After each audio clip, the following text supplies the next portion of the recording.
ভারতের আম আর ইলিশ রাজনীতি ধরেই নেই শেখ হাসিনার সময়ে আম এবং ইলিশ ভারতের সাথে সম্প্রীতির প্রতীক ছিল।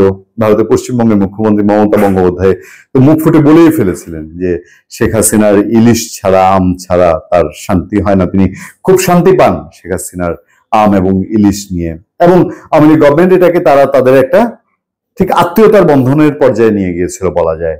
সেটা নিয়ে তখন অত বেশি আলোচনা হয়নি। ছিল বাংলাদেশের কিছু লোক, তারা বলতো যে হ্যাঁ ভারতকে ইলিশ দিচ্ছে, ভারতকে ইলিশ দিলে হ্যান হবে ত্যান হবে, আমাদের দেশে 1000 টাকা 2-3 হাজার টাকা কেজি ইলিশ খাইতে হয়, ভারতকে দেওয়া যাবে না।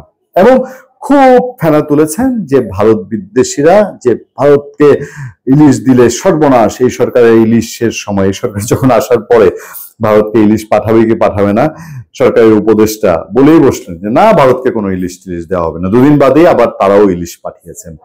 তারপর সরকারের একেবারে যাদের প্রিয়ভাজন স্নেহের গ্রুপ যেটা আছে এখন এনসিপি, আগে বৈষম্য বিরোধী ছাত্র নেতারা, তারা তো ভারত বিদ্বেষী দুইটা কথা না বললে মানে তাদের ঘুম হারাম। এবং তারা বলছে খুব একেবারে ওপেনলি বলছে যে ভারতের আধিপত্যবাদের ফিনিশিং হয়েছে, ভারতের আধিপত্যবাদ থেকে বাংলাদেশ মুক্তি পেয়েছে, কোনোভাবেই আর ভারতকে এই জায়গায় নেওয়া হবে না। ঘটনা কি অন্য কোথাও? আবারও রেফারেন্স দিই, মার্কিন প্রভাবশালী ব্যক্তি মার্কো অ্যান্থনিও রুবিও প্রধান উপদেষ্টা ডক্টর মোহাম্মদ ইউনূসকে ফোন করেছেন। পত্রপত্রিকা, সোশ্যাল মিডিয়া, বহু জায়গায় এরকম আলোচনা হয়। দেখবেন বিশ্লেষকরা অনেক কিছু বলেন যে ভারতের সাথে এই যে তলানিতে তিক্ততার তিতা করলার সম্পর্ক, এইটা আমেরিকা এখন চায় কিনা যে এই সম্পর্কটা এরকম না থাকুক। জোড়া লাগানোর জন্য বাংলাদেশকেই, যেহেতু বাংলাদেশের দিক থেকে এটা ছিন্ন হয়েছে, আগে বাংলাদেশকেই হাত বাড়াতে পরামর্শ হোক, আমি ধমকের জায়গায় আর গেলাম না, পরামর্শ হলেও মার্কিনীরা দিয়েছে কিনা। তো সেটার কি কোনো লক্ষণ যে এই যে এতদিন ভারত বিরোধিতা বেঁচে কত কিছু হয়ে গেল, হ্যাঁ, এবং এখনো কিছু করতে গেলেই আগে হচ্ছে ভারত বিরোধিতা কথাটা বলতে হবে। দুই প্রতিবেশীর মধ্যে সুস্থ সম্পর্ক থাকলেই কিছু রাজনৈতিক ব্যবসায়ীর প্রবলেম আছে। সেই সময়ে এই লক্ষণটা, আমরা ভারতকে এই ইলিশ আম দেয়া এবং ভারত যদি আমাদেরকে দেয় আমরা না দেওয়ার কোনো পক্ষপাতী না। এটা হতেই পারে, দুইটা প্রতিবেশী দেশের মধ্যে এটা না হওয়ার কি আছে? ভারতের চাদর শাড়ি আপনারা পরা বন্ধ করে দিয়েছেন, বোনরা কি বন্ধ করে দিয়েছে? তীব্র ভারত বিদ্বেষী বোন যারা আছেন আমাদের, তারা কি বন্ধ করে দিয়েছেন? দেননি। আচ্ছা, ভারতের ত্রিপুরা রাজ্য সরকার ও গুরুত্বপূর্ণ ব্যক্তিদের জন্য উপহার হিসাবে রংপুরের বিখ্যাত হাড়ি ভাঙা আম পাঠিয়েছেন অন্তর্বর্তী সরকারের প্রধান উপদেষ্টা ডক্টর মোহাম্মদ ইউনূস, যিনি আসিফ মোহাম্মদ সজীব ভুঁইয়া বলেন, মাহফুজ বলেন, হাসনাত সার্জিস তাদের প্রতিনিধিত্ব করেন।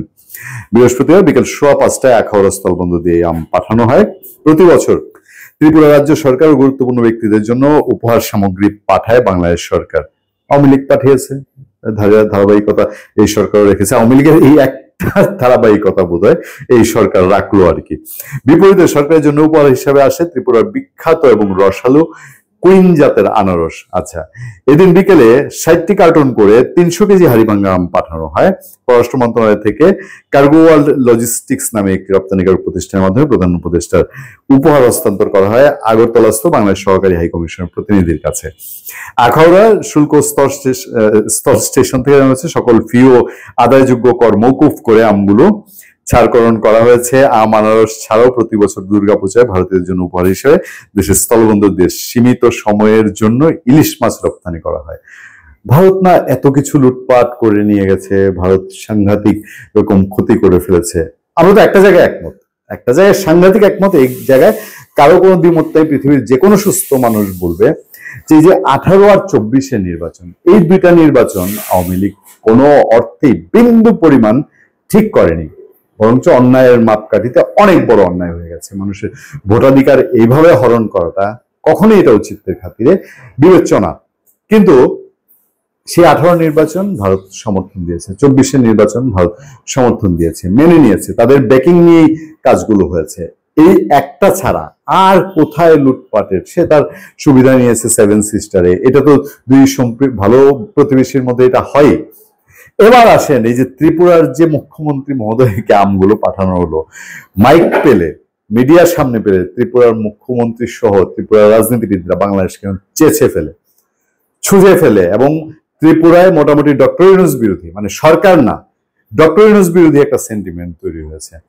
এখন সেখানে বাংলাদেশে আম গেছে, আমরা প্রত্যাশা করি, দোয়া করি এবং এইটা হওয়া উচিত মনে করি যে আচ্ছা আমের উছিলাও যদি এই 60 কেজি আমের উছিলাই যদি অন্তত সম্পর্কটা প্রতিবেশী সুলভ সম্পর্ক থাকবে। ভারতের নতজানু হতে আমরা কোনোদিনও বলি না, বলবো না। ভারত খারাপ করলে অসংখ্যবার ভারতের খারাপ গুলো তুলে ধরেছে, এখনো বলছি। সে গত ইলেকশন গুলোতে এভাবে ব্লাইন্ড সাপোর্ট দেওয়া বাংলাদেশে একটা দলকে ঠিক হয়নি, কিন্তু সেই শিলা ধরে আমি আরো খারাপের চেয়ে খারাপ করবো কি? যাক, আম পলিটিক্স, ম্যাঙ্গো পলিটিক্স কোথায় গিয়ে দাঁড়ায় সেটাই দেখার অপেক্ষা। ভালো থাকবেন, সুস্থ থাকবেন। আপনার সাথে আমি আতিক রহমান পূর্ণিয়া।